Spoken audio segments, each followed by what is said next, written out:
everybody, I just washed my hair, so it has every potential of getting gradually bigger and bigger throughout this video, so for that I forewarn you. Anyways, this is a topical video, which is rare for me nowadays, but I just watched a documentary on BBC iPlayer that I really feel I have to talk about because I have several niggles, and yeah, it would be cool to know if you have any opinions on this. Firstly, the documentary was about child begging in Britain, and it centred in on Romanian gypsies who, prior to coming to England, get trafficked over by gypsy bosses. And I'm not going to be talking about my views on this, or my views on the BBC in general. I just want to talk about how this documentary was made, because I'm not a professional.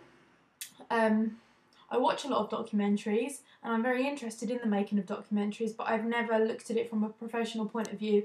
I'm doing a module on documentary film next semester at uni, but as of now I have no professional outlook. So this is just coming from an avid viewer, and as I said, it'd be good to know if you could tell me whether you watch this and if any of the points I'm making occurred to you as well. Anyways, in the start of the documentary, they were explaining how they were going to covertly observe a group of gypsies begging in England, and if you're not familiar with the term covertly, it basically means so that they can't see them. And the guy who was like the main guy doing all the observing as such was like, yeah, we're going to do it with this really small camera, and he pulled out a Canon camcorder, and I swear it was like that big. It's the BBC, they're not short on budget. Camcorders exist that are the size of your thumbnail, and they pulled out this huge camcorder to do covert observation.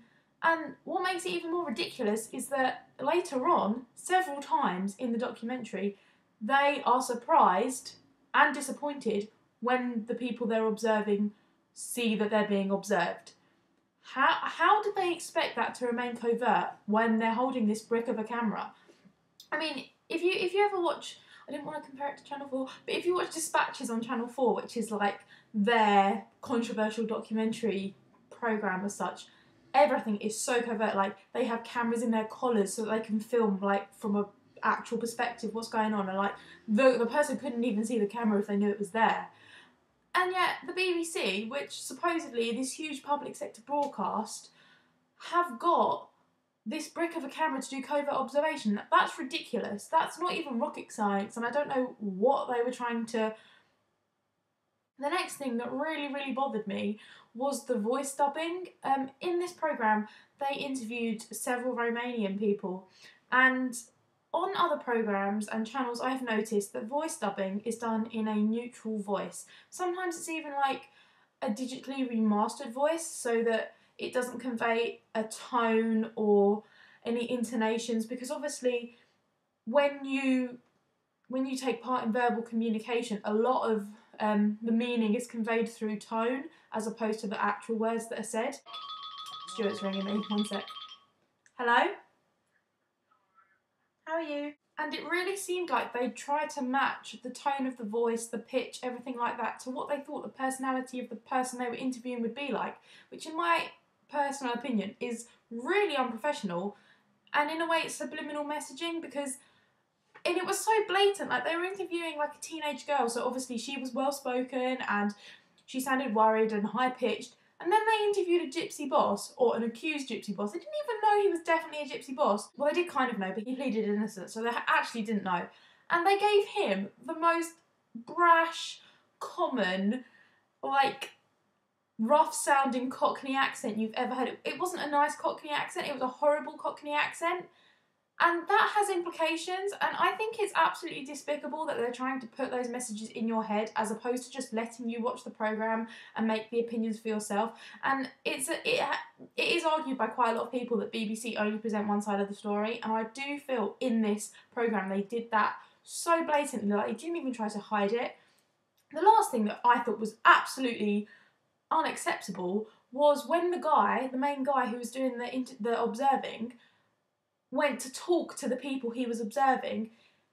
Rather than it being like a controlled environment in which they could actually talk, he charged up to them in a street and, in my opinion, raised his voice and just bombarded them with interrogative questions. Why are you begging? Is this acceptable? Why do you think this is acceptable? Why isn't your kid at school? And he did this so incessantly that people looked scared. And I'm not saying what they're doing is right, but do they really deserve public humiliation in a way so blatant as from a man who works at the BBC, who, that was a text, who is observing them in a really unprofessional fashion? And I just think it's made me quite cross, because I don't have any validity to say this because, as I said, I'm not a professional, but I just feel like it was not anything that looked remotely on a platform that the BBC had made. It looked amateur, and I just don't think they did a good job of it, and it's riled me up a bit, I must say. But I'm not going to continue because it'll get ranty. But let me know what you thought. And it's on the iPlayer if you want to watch it. I think it's only available to people in the UK, but if you are in the UK, it's worth a watch, even if for the reasons I've talked about, because I'm studying TV production this year, and we've been told to watch TV with a critical eye, and we're keeping a portfolio on what we've noticed. So this gives me something really interesting to talk about. And even if you're not studying it, I think it presents some interesting points when it comes to the BBC specifically, and also the way documentaries are made and how people are treated, because I don't think any of the participants were treated properly in this. And I'm going to stop there, and I hope you're all well, and I will see you all very soon. Bye!